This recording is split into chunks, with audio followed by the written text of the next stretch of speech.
I want you to listen to Uncle today.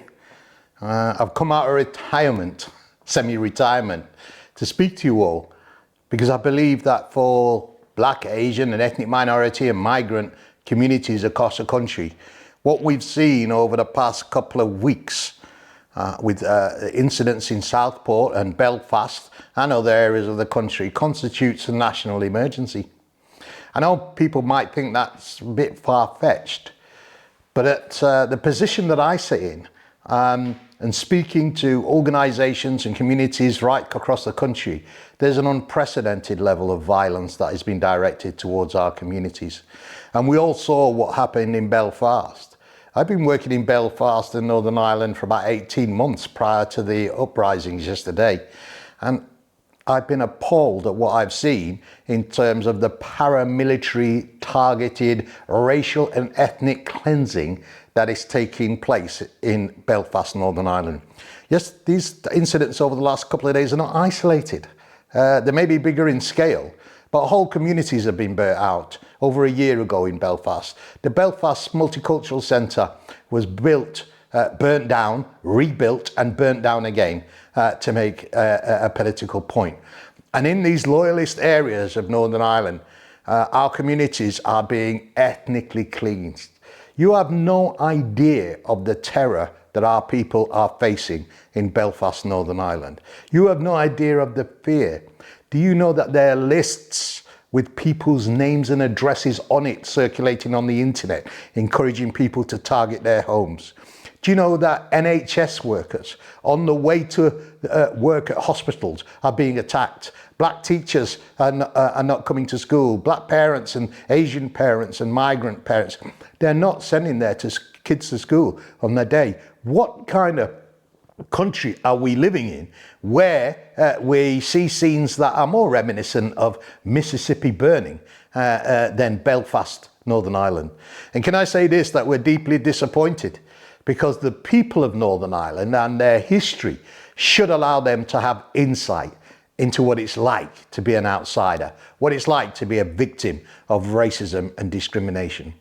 So I'm here today, an old uncle coming out of retirement, to ring the alarm and say, look, if this is what racial violence looks like 2 years out from a general election, notwithstanding the Makerfield by-election that is taking place in Manchester, if this is what it's like now, what is it going to be like a year out, 6 months out from the general election in 2 years' time? I fear to think the level of hostility and violence that we might see. And that's why it's very important to understand that fear is being organised, funded and organised.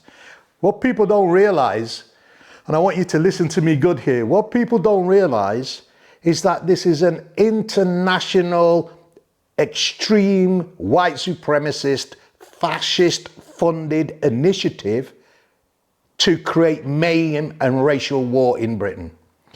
When Nigel Farage ruthlessly exploited the death of Henry Novak against the wishes of Henry Novak's family, that was a fundamental desecration. A family in mourning, and we send our love and mourning wishes to the family of Henry Novak, who died in those tragic circumstances. But the way Nigel Farage just came out, urinated metaphorically on the grave of Henry Novak, dismissed the appeals from calm from a grieving father and his family, just shows you how deep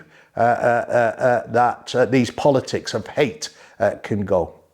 And of course, what subsequently happened with the riots in Southport.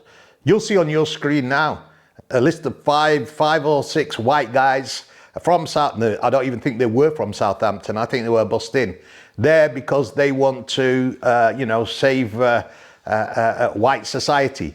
They have criminal records as long as your arm. Some have 25 and 30 convictions. Some are rapists. Some have been convicted of serious violence. Some have extensive records for which you will not believe. So we know exactly what is being played out here through multi-billionaire tech bros funding, through Nigel Farage's multi-million crypto deals, through Tommy Robinson's scam in which he raises millions of dollars. That's what we're up against. and they're bussing people in. They're paying for ruthless thugs and racist thugs to be transported around the country. I've no doubt in time that the Northern Ireland riots in Belfast, it will be proven that there was English attendants being flown in or bussed in from other parts of the country. And the reason why I'm saying that is, look, it's time for communities to organise. I know, and I'm not being patronising in the least here, so please forgive me. I know that this younger generation haven't been battle tested in the kind of racist war and violence that people of my age and older and so on have been through in the 70s and 80s. They don't understand the level of violence and how it can escalate. But this is exactly how we came to lose Roland Adams, exactly how we came to lose Stephen Lawrence, exactly how we lost Rahula Aramish, exactly how we lost Altab Ali. And today, what do we see?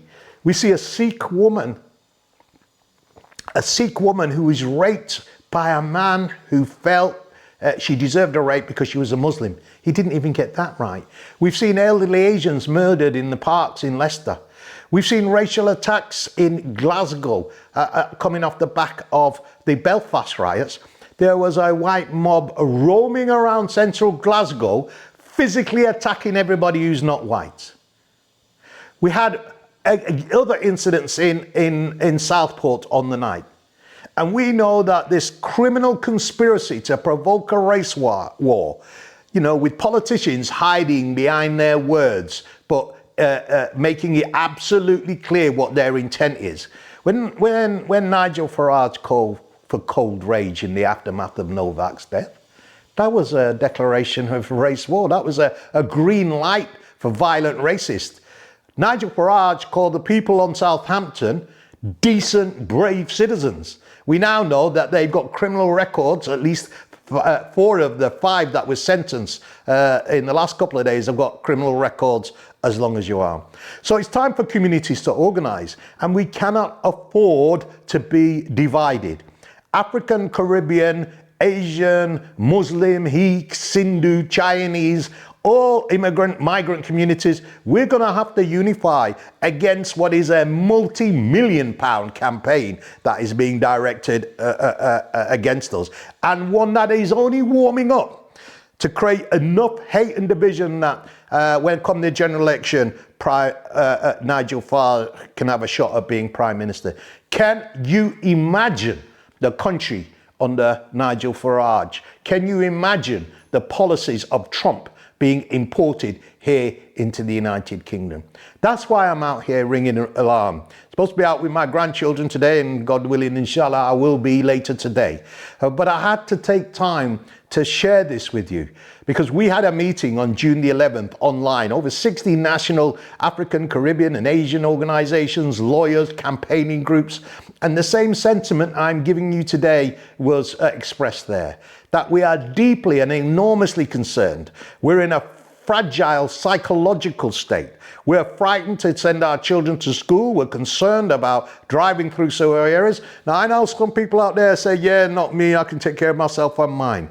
Trust me, that's what African Americans were saying when Trump got elected. He won't do it, we'll be okay. And now look where we are in terms of African Americans, suffering the same sort of racist hell from the ICE deportation squads as anybody else. So it's short-sighted. We're going to have to come together on a level and a scale that is unprecedented.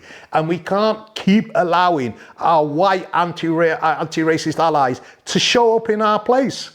Massive demonstrations have taken place. You know, we need a demonstration of 15, 20, 25,000 African, Caribbean and Asian communities and white allies coming together. But our community can't leave our defense to other people. And that's why on June 11th, we had that meeting. And I'm so delighted that national organizations turned up from around the country and from Northern Ireland who give us their searing testimony about what happened. And of course, on the island of Ireland, you have the case of Yves Sekila. Yves Sekila is a Congolese man in his 30s who was jumped on by 4 security guards and 2 members of the public. And that brother was so physically restrained by what was happening that he died. His family are in deep mourning. And you know what the response of Ireland has been to this unfortunate death caused by these security guards over a small issue of a cheap bottle of perfume? You telling me a black man's life is worth less than a bottle of cheap perfume?